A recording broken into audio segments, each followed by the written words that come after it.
the sterile scent of antiseptic mixed with the faint metallic tang of sweat in the physical therapy clinic.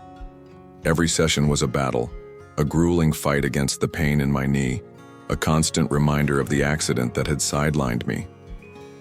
I was Alex, a man who prided himself on his physical strength and independence, now reduced to limping, relying on therapists and, more painfully, on my wife, Sarah. She was my rock, or so I thought. She'd been diligently driving me to appointments, offering words of encouragement even if her eyes sometimes seemed to drift, her attention elsewhere. I dismissed it as stress. My injury had put a strain on both of us. Our home, usually a haven of quiet comfort, had begun to feel different. Sarah was spending more time at the gym, her new passion. She'd always been active, but now it was an obsession. "Mark, my coach, is really pushing me," she'd say, her voice bright, a little too bright. I trusted her implicitly. We'd been together for 15 years, married for 10. She was my high school sweetheart, the one constant in my life. The idea of betrayal was an alien concept, something that happened to other people. One rainy Tuesday, after a particularly painful therapy session, I arrived home earlier than usual. The house was quiet, too quiet. I found Sarah in the living room, her phone in her hand, a strange mix of panic and resignation on her face. She looked up and her eyes, usually so warm, were cold, distant. "Alex," she began, her voice barely a whisper, "we need to talk." My stomach dropped. I knew that phrase. It was never good. I sat heavily on the sofa, my injured knee throbbing in protest, but the pain was nothing compared to the sudden chill that spread through my chest. I'm leaving you," she blurted out, her gaze fixed on a point just beyond my shoulder. "I'm in love with someone else." The words hung in the air, heavy and suffocating. The rain outside intensified, drumming a relentless rhythm against the window pane. I stared at her, my mind struggling to process. "Who?" I managed, my voice hoarse. "Who is it, Sarah?" She hesitated, her eyes finally meeting mine, and in them I saw a flicker of something that looked like shame, quickly masked by defiance. "It's Mark, my coach at the gym." The world tilted, not just someone else, but him, the man whose name she'd uttered so casually, so frequently, the man who was supposedly helping her achieve her fitness goals.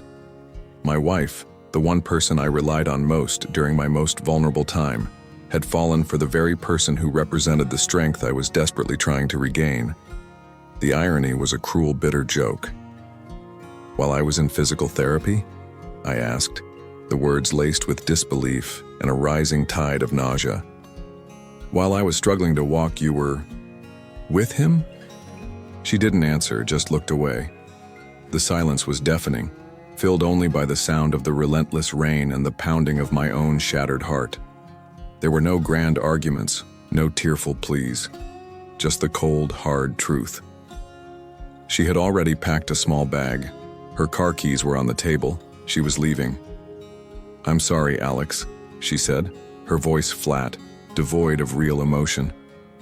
I can't do this anymore. I need to be happy." And with that, she walked out, leaving me alone in the quiet, rain-soaked house, my injured knee a secondary ache compared to the gaping wound in my soul.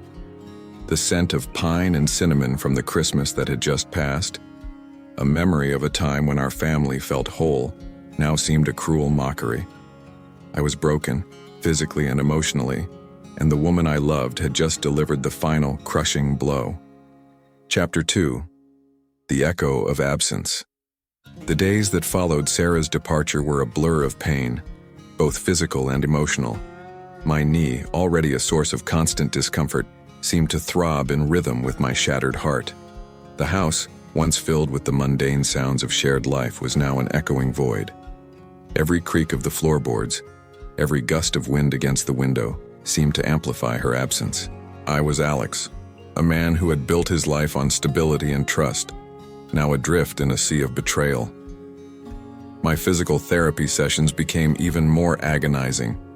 Each stretch, Each painful step was a stark reminder of my vulnerability, a vulnerability that Sarah had exploited. My therapist, a kind but no-nonsense woman named Maria, noticed my distraction. "Alex, you're not focusing," she'd say gently, her brow furrowed with concern. I'd mumble an excuse, unable to articulate the depth of the humiliation and despair that consumed me. My closest friend, David, was my lifeline. He'd come over every evening, bringing takeout, forcing me to eat, listening patiently as I replayed every conversation, searching for clues I'd missed, for signs of the impending betrayal. "She's not worth it, man," he'd say, his voice firm. "She chose her path. Now you choose yours. Focus on getting better, for yourself." His words were a balm, but the wound was too deep. I saw glimpses of Sarah's new life on social media through mutual acquaintances. Pictures of her and Mark, smiling, laughing at the gym, at restaurants. She looked radiant, unburdened. It was a cruel contrast to my own reality, a man confined to his home, grappling with a debilitating injury and a broken spirit. The city outside my window, usually bustling with life, seemed indifferent to my suffering, its gray skies mirroring my mood. Finances became a new source of stress. Sarah had always managed our joint accounts, and now I was left trying to untangle a mess of bills and responsibilities. It became clear she had been spending more than usual in the months leading up to her departure, a fact I had overlooked, attributing it to her new gym obsession. The gym membership fees, new workout gear, supplements, it all added up. It was a small detail, but it gnawed at me. Another layer of deceit. One particularly bleak afternoon, while trying to sort through old mail, I found a stack of unopened envelopes from the gym. They were addressed to Sarah, marked urgent. I tossed them aside, not wanting to deal with anything related to that place or to her, but a seed of unease was planted. Why would the gym be sending urgent mail? Sarah was a client, not an employee. My recovery was slow, hampered by my emotional state. The physical pain was a constant companion, but the mental anguish was far worse. I was angry, yes, but beneath the anger was a profound sense of loss, a feeling of being utterly discarded. I had loved her, trusted her, and she had shattered everything.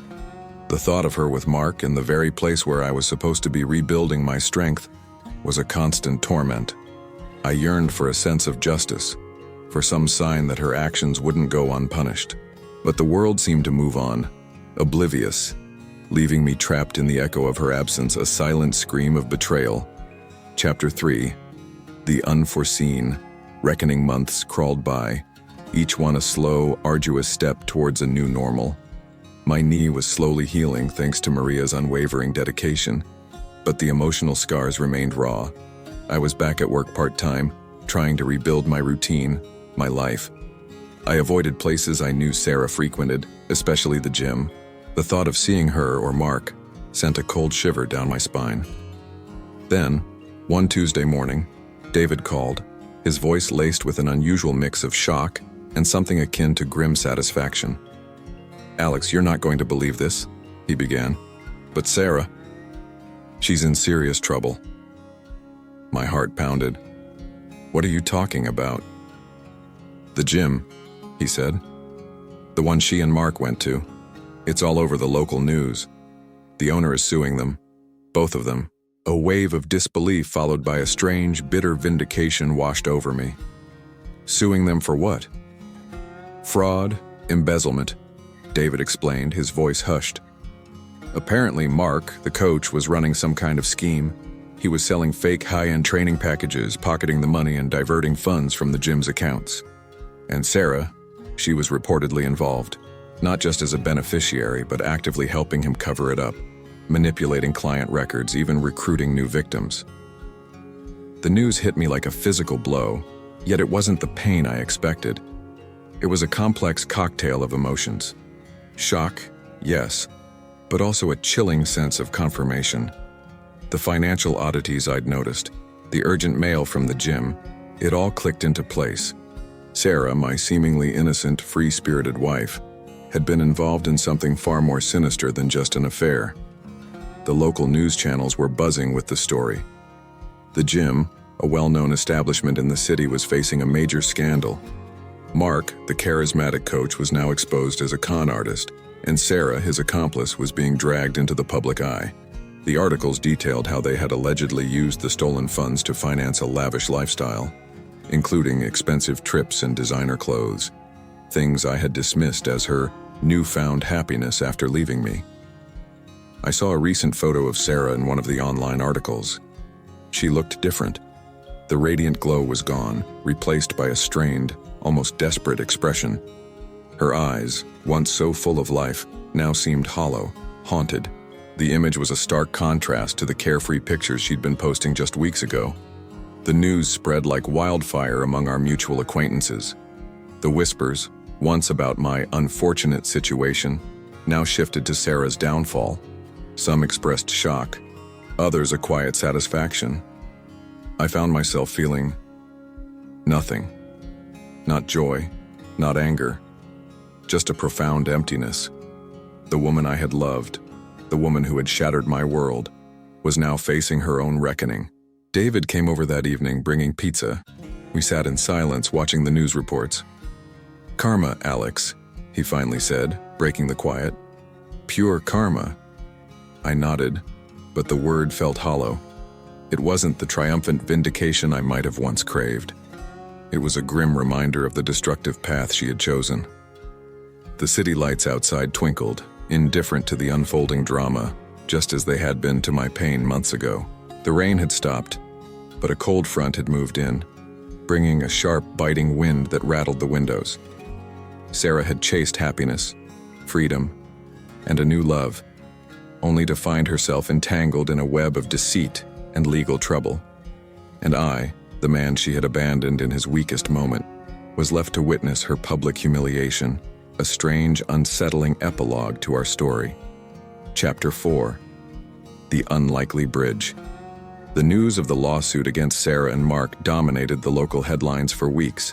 The gym, once a symbol of health and vitality, was now synonymous with scandal.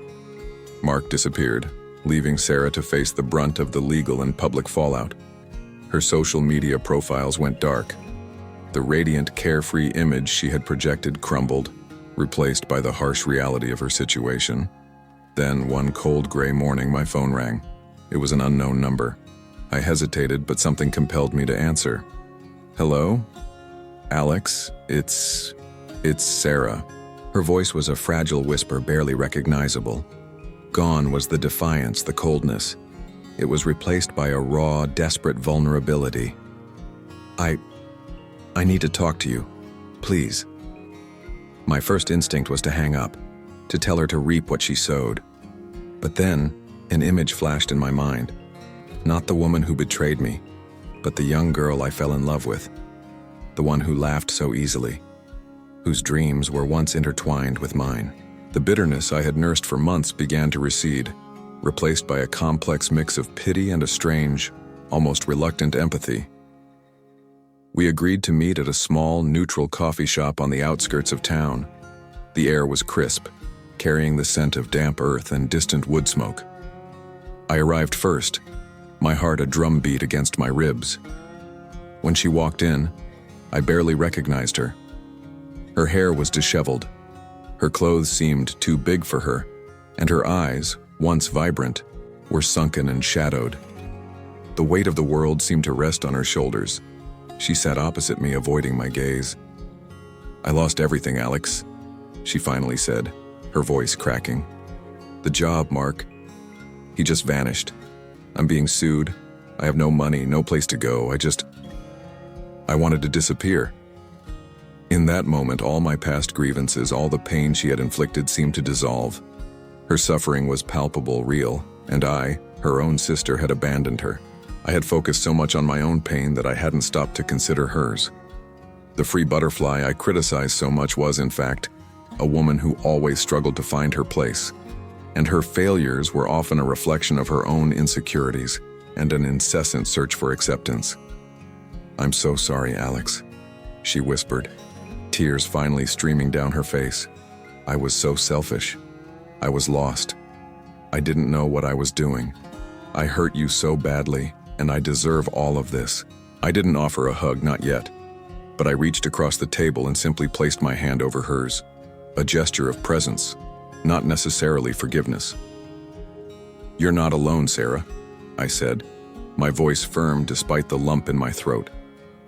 "I'm here, and the family is here. We're going to help you get through this." The following weeks were long and difficult. Sarah was fragile, distrustful, riddled with shame. I didn't force her to talk, but I was present. I helped her connect with legal aid, find a temporary place to stay with a distant relative, and even helped her search for job opportunities. David, initially skeptical, softened when he saw her genuine remorse, offering practical advice. My physical therapist, Maria, even offered some contacts for mental health support, sensing the depth of Sarah's despair. It wasn't an instant forgiveness, nor a miraculous cure. Our relationship didn't mend overnight. There were moments of relapse, of her anger at her situation, of my lingering frustration. But little by little, the bridge began to be rebuilt. I listened to her pains, her frustrations, her fears, without judgment. And by listening, I began to understand the complex layers of her choices, driven by a desperate search for validation and happiness that ultimately led her astray. Gradually, Sarah began to find her footing. She secured a temporary job, a small step. Her smile, once extinguished, began to reappear, still timid, but genuine. Our relationship never returned to being like the inseparable partners we once were, but it transformed into something more mature, more honest. There was no longer illusory perfection, but there was acceptance in a bond that had been tested, broken, and somehow strengthened by pain and the shared journey of rebuilding. I learned that forgiveness is not just an act of kindness to others, but a liberation for oneself. By opening myself to Sarah's pain, I freed myself from the weight of my own grievances and the bitterness that had consumed me. The betrayal had nearly destroyed me, but her downfall, ironically, became the catalyst for my own healing and a deeper understanding of empathy. And above all, I learned that dignity is not in being right, but in having the courage to recognize one's own errors and to rebuild what was broken, one brick at a time.